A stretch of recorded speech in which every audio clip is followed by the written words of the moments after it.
നമസ്തേ. നിങ്ങൾ കേൾക്കുന്നത് മാനവ പരിചയം പരമ്പരയുടെ നിർണായകമായ അധ്യായമാണ്. കഴിഞ്ഞ എപ്പിസോഡിൽ വിവേകവും സ്നേഹവും വിജയം നേടി. നാസിറും സഭയും സമൂഹത്തെയും മതാന്തിയെയും മാറ്റി നിർത്തി കോടതി വിവാഹം കഴിച്ചു. നാസിറിന്റെ ഉമ്മ ഷനായയെ തന്റെ കൂടെ കിടത്തി ഉറക്കി. ആ നവദമ്പതികൾക്കായി സന്തോഷത്തിന്റെ ആദ്യ രാത്രി ആരംഭിച്ചു.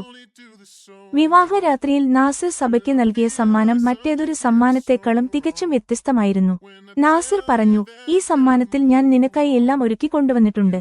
സഭ കുതൂഹലത്തോടെ ആ പാക്കറ്റ് തുറന്നപ്പോൾ അവൾ അത്ഭുതപ്പെട്ടുപോയി. അപൂർവമായ സമ്മാനം ആ പാക്കറ്റിൽ പുസ്തകങ്ങളായിരുന്നു. സഭ ചോദിച്ചു, "ഈ പുസ്തകങ്ങൾ എന്തിനാണ്?" നാസിറിന്റെ ദൃഢനിശ്ചയം. നാസിർ മറുപടി നൽകി, "നീ ഉന്നത വിദ്യാഭ്യാസം നേടണമെന്ന് ഞാൻ ആഗ്രഹിക്കുന്നു. നീ ഒരു ഓട്ടോമൊബൈൽ എഞ്ചിനീയർ ആകുന്നത് കാണുന്നത് ഞങ്ങൾക്ക് വലിയ സന്തോഷം നൽകുന്ന കാര്യമാണ്." സഭയുടെ മുഖം താമര പോലെ വിരിഞ്ഞു. സാഹചര്യങ്ങൾ കാരണം 12ാം ക്ലാസ്സിന് ശേഷം പഠനം നിർത്തേണ്ടി വന്ന സഭ ഇപ്രകാരം ചോദിച്ചു, "പൂർത്തിയാകാതെ പോയ എന്റെ ഈ സ്വപ്നങ്ങളെക്കുറിച്ച് നിങ്ങൾക്കെങ്ങനെ മനസ്സിലായി?" ഇതിനുശേഷം നാസിറും സഭയും തമ്മിൽ ദാർശനികമായ ഒരു ചർച്ച ആരംഭിച്ചു. ഇതാണ് ഈ കഥയുടെ മൂലതത്വം. മതാന്തയോടുള്ള ചോദ്യം തന്റെ എതിർപ്പ് മതത്തോടല്ല, മറിച്ച് മൂഢാചാരങ്ങളോടാണെന്ന് നാസിർ വ്യക്തമാക്കി. 1000 വർഷങ്ങൾക്ക് മുമ്പത്തെ സാഹചര്യത്തിന് അനുയോജ്യമായിരുന്ന ജീവിതരീതി പിന്തുടരാൻ ഇന്നത്തെ അനുയായികളെ എന്തിനാണ് നിർബന്ധിക്കുന്നത് എന്ന് അവൻ ചോദിച്ചു. ദ്രോണാചാര്യരുടെ ഉദാഹരണം നാസിർ ഇപ്രകാരം ചോദിച്ചു, "ഇന്ന് ഏതെങ്കിലും ഗുരു തന്റെ ശിഷ്യന്മാർക്ക് വില്ലും അമ്പും ഉപയോഗിക്കാൻ പഠിപ്പിച്ചു കൊടുത്താൽ അത് ശരിയാണെന്ന് പറയുമോ? നമ്മൾ ആധുനിക ഭൗതിക വസ്തുക്കൾ എങ്ങനെ സ്വീകരിച്ചോ അതുപോലെ തന്നെ മതനേതാക്കളും ആധുനിക വിദ്യാഭ്യാസവും ചിന്തകളും സ്വീകരിക്കണമെന്ന് അവൻ വാദിച്ചു. സ്ത്രീ ശാക്തീകരണം. മുഫ്തി മൗലവിമാർ നമ്മുടെ സമുദായത്തിൽ സ്ത്രീകളെ അടിച്ചമർത്താൻ ഒരു വ്യവസ്ഥയാണ് നൽകുന്നത്. അതുകൊണ്ടാണ് താൻ അവർക്ക് മുന്നിൽ വഴങ്ങാത്തതെന്ന് നാസിർ വ്യക്തമാക്കി. അവസാനത്തെ മനോഹരമായ സന്ദേഹം. നാസിറിന്റെ ചിന്തകളിൽ സഭ പൂർണ്ണമായും ആകൃഷ്ടയായി. അവൾ പറഞ്ഞു, "നിങ്ങൾ ആഗ്രഹിക്കുന്നത് പോലെ എഞ്ചിനീയർ ആകാൻ ഞാൻ പഠിക്കും. പക്ഷേ ആ പക്ഷേ എന്നതിനു ശേഷം എന്തായിരുന്നു?" സഭ നാസിറിനെ വികൃതിയായി നോക്കിക്കൊണ്ട് പറഞ്ഞു, "പക്ഷേ ഇന്ന് നിങ്ങൾ എന്നെ മറ്റൊരു രീതിയിലും ആകർഷിക്കണമല്ലോ." മൂഢാചാരങ്ങൾക്കെതിരെയുള്ള യുക്തിസഹമായ കലാപം. വിദ്യാഭ്യാസത്തിന്റെ സമ്മാനം. സ്നേഹവും വിവേകവും നിറഞ്ഞ നാസിർ സഭമാരുടെ ആദ്യ രാത്രിയെക്കുറിച്ച് കേൾക്കുക മാനവ പരിചയത്തിൽ. നിങ്ങൾ കേൾക്കും. അധ്യായം 17. വിദ്യാഭ്യാസത്തിന്റെ സമ്മാനവും പുരോഗമന ചിന്തകളും. വിവാഹത്തിന് മുമ്പ് തന്നെ നാസിറിന്റെ ഉമ്മ സഭയുടെ മകൾക്കായി പാൽപ്പൊടി ക്രമീകരിച്ചു വെച്ചിരുന്നു. സഭ നാസിർമാരുടെ ആദ്യ രാത്രിയിൽ അവർ കുഞ്ഞിനെ തന്റെ കൂടെ കിടത്തിയുറക്കി. ആദ്യ രാത്രിയിൽ ഭാര്യയ്ക്ക് സമ്മാനം നൽകുന്ന പാരമ്പര്യം നാസിറും പിന്തുടർന്നു. അവൻ സഭയ്ക്കായി ഒരു ഗിഫ്റ്റ് പാക്കറ്റ് കൊണ്ടുവന്നു. അതിൽ സാധാരണ സമ്മാനങ്ങളിൽ നിന്ന് തികച്ചും വ്യത്യസ്തമായ ഒരു അപൂർവ സമ്മാനമായിരുന്നു ഉണ്ടായിരുന്നത്. കല്യാണക്കെട്ടിലിൽ വിലപിടിപ്പുള്ള വസ്ത്രങ്ങൾ ധരിച്ചിരുന്ന സഭയ്ക്ക് സമ്മാനം നൽകിക്കൊണ്ട് നാസിർ ഇപ്രകാരം പറഞ്ഞു, "സഭ, നിന്നെക്കുറിച്ച് അറിഞ്ഞതിനു ശേഷം ഞാൻ മനസ്സിലാക്കിയ കാര്യങ്ങളെല്ലാം ഈ സമ്മാനമായി നിനക്കായി കൊണ്ടുവന്നിട്ടുണ്ട്." സഭയ്ക്ക് അത് കേട്ടപ്പോൾ കൗതുകം തോന്നി. അവൾ പറഞ്ഞു, "ഇനി മുതൽ എന്റെ സന്തോഷം നിങ്ങളുടെ സന്തോഷത്തിലാണല്ലോ കാണുന്നത്. അതിനാൽ എന്റെ സന്തോഷം എന്തിലാണെന്ന് നിങ്ങൾ കരുതുന്നു എന്ന് അറിയാൻ എനിക്ക് താൽപ്പര്യമുണ്ട്." സഭയുടെ വാക്കുകളിൽ നാസിർ ആകൃഷ്ടനായി. അവൻ സന്തോഷത്തോടെ ചിരിച്ചുകൊണ്ട് പറഞ്ഞു, "സഭ, ഇത് നിനക്കോ എനിക്കോ ആദ്യത്തെ വിവാഹമല്ല. അതുകൊണ്ട് ഈ രാത്രി മറ്റ് നവദമ്പതികളിൽ നിന്ന് നമുക്ക് വ്യത്യസ്തമാണ്. ഇന്ന് നമ്മൾ നമ്മുടെ ഇടയിലുള്ള അനാവശ്യമായ മുൻവിധികൾ മാറുന്നതിനെക്കുറിച്ചും ജീവിതത്തിൽ പരമാനന്ദം അനുഭവിക്കുന്നതിനെക്കുറിച്ചും സംസാരിക്കുന്നത് നന്നായിരിക്കും." നാസിറിന്റെ വാക്കുകൾ സഭയ്ക്ക് കുറച്ചൊക്കെ മനസ്സിലായി, കുറച്ചു മനസ്സിലായില്ല. അവൾ ആകാംക്ഷയോടെ ആ സമ്മാനം തുറക്കാൻ തുടങ്ങി. സമ്മാനം തുറന്നപ്പോൾ സഭ അത്ഭുതത്തോടെ നോക്കി നിന്നു. നാസിറും സ്നേഹത്തോടെ സഭയെ തന്നെ നോക്കുകയായിരുന്നു. അത്ഭുതത്തോടെ സഭ ചോദിച്ചു, "ഇതെന്താണ്? ഈ പുസ്തകങ്ങൾ എന്തിനാണ്?" നാസിർ പറഞ്ഞു, "12ാം ക്ലാസ്സിന് ശേഷം നിനക്ക് പഠനം നിർത്തേണ്ടി വന്നു എന്ന് ഇമ്രാൻ ഞങ്ങളോട് പറഞ്ഞിരുന്നു. നീ സ്റ്റേറ്റ് ബോർഡ് പരീക്ഷയിൽ മെറിറ്റ് ലിസ്റ്റിൽ ഉണ്ടായിട്ടും നിനക്ക് അവസരം ലഭിച്ചില്ല. ഇപ്പോൾ നിനക്ക് ആ അവസരം നൽകിക്കൊണ്ട് നിന്നെ ഉന്നത വിദ്യാഭ്യാസം ചെയ്യിക്കാൻ ഞാൻ ആഗ്രഹിക്കുന്നു." സഭ ചോദിച്ചു, "പക്ഷേ ഇപ്പോൾ എന്റെ പഠനം എങ്ങനെ സാധ്യമാകും? കുഞ്ഞ് ഇപ്പോഴും ചെറുതാണ്. നിങ്ങളുമായുള്ള എന്റെ വിവാഹം കഴിഞ്ഞതേയുള്ളൂ. ഉമ്മയെയും നിങ്ങളെയും കുഞ്ഞിനെയും നോക്കുന്നതിനിടയിൽ പഠിക്കാൻ എനിക്ക് സമയം എവിടെ നിന്ന് കിട്ടും?" നാസിർ മറുപടി നൽകി, "നീ ഞങ്ങളെയെല്ലാം ശ്രദ്ധിക്കുമെന്നത് ശരിയാണ്. നീ എന്റെ ഭാര്യയാണ്. അതിനാൽ നിന്നെ നോക്കേണ്ടത് ഇനി മുതൽ എന്റെ കടമ കൂടിയാണ്. നമ്മൾ രണ്ടുപേരും ഒരുമിച്ച് സന്തോഷമായിരിക്കണമെന്ന് ഉമ്മയും ആഗ്രഹിക്കുന്നു. കുഞ്ഞിനെ നോക്കുന്ന ഉത്തരവാദിത്വം ഉമ്മ ഏറ്റെടുക്കുന്നുണ്ട്. വീട്ടുജോലികൾക്കായി നമുക്ക് ജോലിക്കാരെ വെക്കാം." ഇത് കേട്ടപ്പോൾ സഭ ആ പുസ്തകങ്ങൾ കൗതുകത്തോടെ മറിച്ചു നോക്കാൻ തുടങ്ങി. അപ്പോൾ നാസിർ പറഞ്ഞു, എഞ്ചിനീയറിംഗ് എൻട്രൻസ് എക്സാമിന് ഇനി 5 മാസത്തെ സമയമുണ്ട്. ഈ പുസ്തകങ്ങൾ അതിനുള്ള തയ്യാറെടുപ്പിന് വേണ്ടിയുള്ളതാണ്. നിനക്ക് വേണമെങ്കിൽ കോച്ചിങ്ങിനും സൗകര്യമൊരുക്കാം. നീ ഒരു ഓട്ടോമൊബൈൽ എഞ്ചിനീയർ ആകുന്നത് കാണുന്നത് ഞങ്ങൾക്ക് വലിയ സന്തോഷം നൽകും. ആ വാക്ക് കേട്ടപ്പോൾ സഭയുടെ മുഖം കുളത്തിലെ താമര പോലെ വിരിഞ്ഞു. അവൾ അത്ഭുതത്തോടെ ചോദിച്ചു, പൂർത്തിയാകാതെ പോയ എന്റെ ഈ സ്വപ്നങ്ങളെക്കുറിച്ച് നിങ്ങൾക്ക് എങ്ങനെ മനസ്സിലായി? ഈ സ്വപ്നത്തെക്കുറിച്ച് ഇമ്രാൻ വായിക്ക പോലും അറിയില്ല.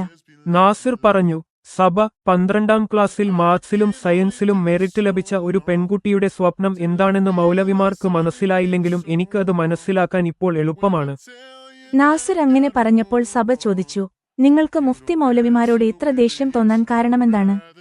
എല്ലാ മുഫ്തി മൗലവിമാരും മോശക്കാരല്ലല്ലോ. നാസിർ പറഞ്ഞു, നീ പറഞ്ഞത് ശരിയാണ് സഭ. എല്ലാ മുഫ്തി മൗലവിമാരും മോശക്കാരല്ല, ഭൂരിഭാഗം പേരും നല്ലവരാണെന്ന് തന്നെ പറയേണ്ടി വരും. സഭ അത്ഭുതത്തോടെ ചോദിച്ചു, എന്നിട്ടും നമ്മുടെ നിക്കാഹിന്റെ കാര്യത്തിൽ നിങ്ങൾ മാപ്പ് ചോദിക്കാൻ എന്തുകൊണ്ട് തയ്യാറായില്ല? നാസിർ മറുപടി നൽകി, 1000 വർഷങ്ങൾക്ക് മുമ്പത്തെ സാഹചര്യത്തിന് അനുയോജ്യമായ ജീവിതശൈലി പിന്തുടരാൻ അനുയായികളെ നിർബന്ധിക്കുമ്പോൾ ഒരു മതഗുരുവും നല്ലവനാകില്ല. സഭ പറഞ്ഞു, നിങ്ങൾ എന്താണ് പറയുന്നതെന്ന് എനിക്ക് മനസ്സിലായില്ല. നാസിർ പറഞ്ഞു, ഹിന്ദുക്കളിൽ ദ്രോണാചാര്യർ എന്നൊരു ഗുരുവുണ്ടായിരുന്നു. അദ്ദേഹം ശിഷ്യന്മാർക്ക് ധനുർവിദ്യ പഠിപ്പിച്ചിരുന്നു. അദ്ദേഹം ഒരു നല്ല ഗുരുവായി അറിയപ്പെട്ടിരുന്നു. ഇപ്പോൾ നീ പറയൂ, ഇന്ന് ഏതെങ്കിലും ഗുരു തന്റെ ശിഷ്യന്മാർക്ക് വില്ലും അമ്പും പഠിപ്പിച്ചാൽ അദ്ദേഹത്തെ നല്ല ഗുരു എന്ന് വിളിക്കുമോ? സഭ പറഞ്ഞു, ആധുനിക ആയുധങ്ങളുള്ള ഈ കാലത്ത് ധനുർവിദ്യ പഠിക്കാൻ ആര് പോകും? നാസിർ പറഞ്ഞു, സഭ, എനിക്ക് പറയാനുള്ളത് ഇതാണ്. 1000 വർഷങ്ങൾക്ക് മുമ്പ് ഇന്നത്തെ കാലത്തെപ്പോലെ ആധുനിക സൗകര്യങ്ങളുണ്ടായിരുന്നില്ല. നിയമവ്യവസ്ഥയും അന്ന് ഇത്ര വികസിച്ചിരുന്നില്ല. അന്ന് ചെറിയ രാജ്യങ്ങളുടെ രാജാക്കന്മാരുടെ ഇഷ്ടാനിഷ്ടങ്ങൾക്കനുസരിച്ചായിരുന്നു ഉത്തരവുകൾ പുറപ്പെടുവിച്ചിരുന്നത്. അന്നത്തെ സാഹചര്യത്തിൽ മതപരമായ കാര്യങ്ങളിലൂടെ പരസ്പരമുള്ള ഭീഷണികൾ ഒഴിവാക്കാനാണ് അവർ ശ്രമിച്ചിരുന്നത്. സഭ പറഞ്ഞു, മതപരമായ കാര്യങ്ങൾ പിന്തുടരുന്നത് ഇപ്പോൾ ശരിയല്ല എന്നാണോ നിങ്ങൾ പറയുന്നത്?